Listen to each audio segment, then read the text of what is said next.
about. Anyways, let's go into the daily recap here. So, as far as what took place over these last couple of days, there wasn't a whole lot, at least that what I could really find here. So, it won't be the longest daily recap here, but getting set up real quickly. Okay, so we'll start with the Dream League here. This is kind of the big event that's taken place these last couple of days and really finished up here. As a result, you see November 7th and the 8th down here. We had, so going into this week, essentially, we had 3 teams that we knew were going to DreamHack. That was Escape Gaming, Virtus Pro, and Team Liquid, I believe. So, however, or maybe it was actually only 2 teams. Maybe it was only Escape and Virtus Pro. Anyways, the point is, we didn't know at least 1, if not even 2 teams that were also going to be joining those. They were still kind of up for grabs. Ad Phenom, Vega, I think, or maybe it's only Ad Phenom and Team. That's what it was, yeah. Ad Phenom and NP were knocked out. Escape and Virtus Pro were going on. But we still need to find those 2 other spots, obviously, between 4 teams. In the end, and it ended up being Imperial and Team Liquid, as we see right there. You do have you got those 4 teams that are going to DreamHack. And very interesting with the records too. The top 3 teams being 10-4 with Escape, Imperial, and Virtus Pro. But quite the finish for Imperial. They actually needed a win here in this final match against Vega Squadron, I believe. Maybe it was against Escape Game. Yeah, whatever it was, the point is they took care of business. They split the series against Escape, and then they even went 2 over Vega. At that point, I think they had actually already. No, actually, because those are the 2 losses right there, so maybe not. But anyways, with that victory over Vega, they did indeed claim their spot at DreamHack. So those are the 4 teams that will be going to DreamHack. So obviously Escape Gaming, specifically for me, I've always kind of stressed they're a team that I really am excited about. I kind of have been following as one of my top tier teams that I have on my list here personally. Now, with Keizu's situation, which we talked about in a previous recap, of course, he no longer is part of the team. He now is a part of Team Secret, and he's actually playing in this ROG Matches event coming up. We'll preview that in just a second. But, I mean, I'm still looking forward to Escape Gaming and seeing what they're able to do. Now, I honestly do not know who they played with. In fact, I can check the Dota buff here. Let me check that real quickly. They played, oh my god, they played with Trixie? Why wasn't I told of this? Holy crap, they played with Trixie. I still love Escape Gaming. I don't know if he's going to be absolutely their new 5th by any means, but it's kind of fun to see Trixie. That is a name I have not seen there in a while. In fact, the monitor capture right here. There you go. See what I'm talking about. So he played in the first match. This is the first game against Imperial, where they apparently got crushed, actually, in that game right there, 25-6. So, but yeah, seeing Trixie talk about an old-school Han player. He's one of the very old-school Han players on the old-school Fnatic team, one of the most dominating teams of the Heroes New Earth days. And, of course, now, from my understanding, he hasn't necessarily been too involved in Dota 2 competitive lately. So I believe this is more of they just simply needed somebody to help finish them with Dream League. But I don't know if he's going to be their new 5th. Cinderin, I know, has posted about how they're looking for a new 5th, and that'll be announced here in the near future, of course. So, point is, I still am looking forward to Escape. They still got some players on the team, specifically Era, of course, that I do have history with, and they really are just kind of this chill, cool, kind of fun team. So, but of those 4 teams, I mean, you got a hell of a top 4 team bracket right there going out to DreamHack. So the DreamHack event definitely should shape up to be a lot of fun. The Dream League, I think they're going to get a great event in the end at DreamHack. You know, there's been a lot of drama with the Dream League, specifically on the side of teams, specifically Team NP, and with them dropping out later on and kind of causing some issues there. But no, with Escape, Imperial, Virtus Pro, and Team Liquid, that should actually be a great 4-man lineup, 4-team lineup right there, and should make for some good Dota 2 action at the Dream League. So that's fun to see. Some news yesterday. Actually, you know, let's go into this first. So a quick preview of now this event here coming up. These are the ROG Master Invitationals that are taking place in Singapore, I believe. $150,000 prize pool. There's been some qualifiers going on for this. It finally kicks off, I want to say tomorrow.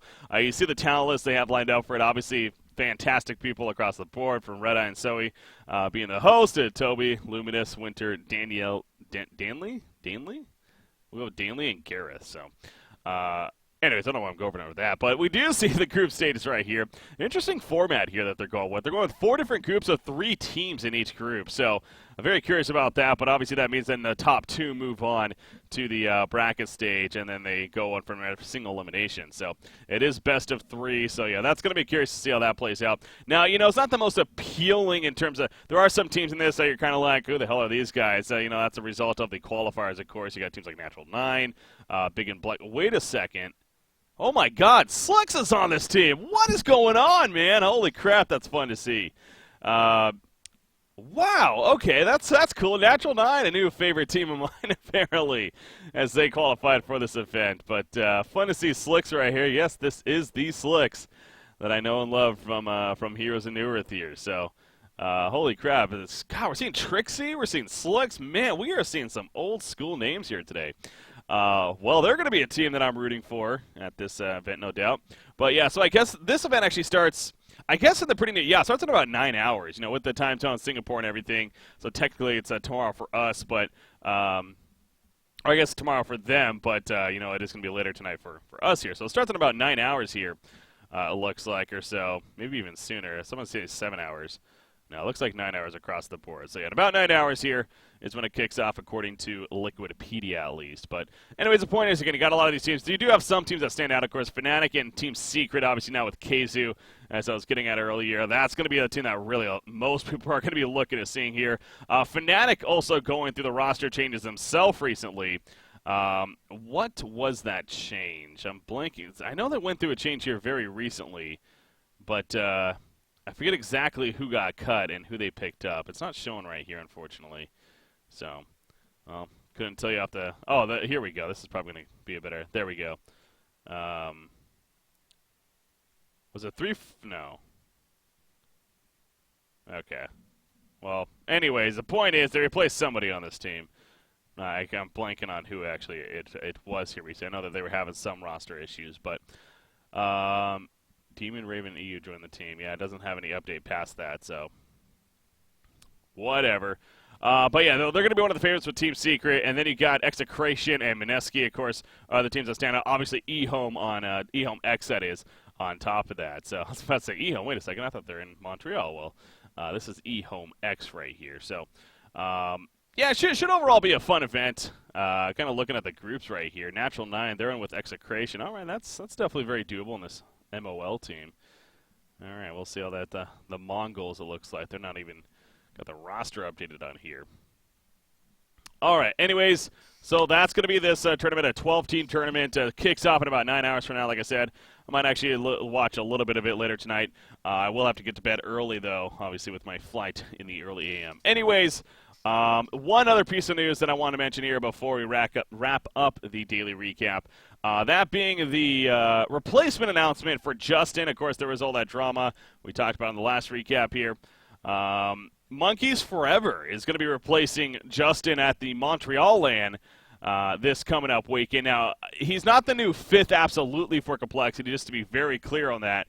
But obviously with their situation and kind of with it happening so quickly, they needed somebody to fill in his shoes. So Monkeys Forever, going to be that player that's now with them. I believe he even went out there either yesterday or even later on today, joining them in Montreal, and we'll see how he fits. I believe that he actually played with them at the after that Justin had those quote-unquote issues against NP in that series. I believe he's the one that filled in for him for that final match as well. So I personally don't know too much about him. I was asking about him on Twitter even for those that saw it. I guess he does have history. He played for Archon at the Shanghai Majors over there last year. So he does have a little bit of LAN experience history, to say the least.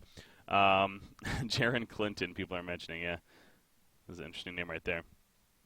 But so, anyways, he's going to be the 5th for them. So that'll be fun to see. That'll be fun to see what this Monkeys Forever guy can do at this event. And now, again, we'll talk about more of that in the preview coming up here in just a couple of minutes. But other than that, not a whole lot else going on. I was going through Reddit a little bit as well. There's the typical Reddit drama.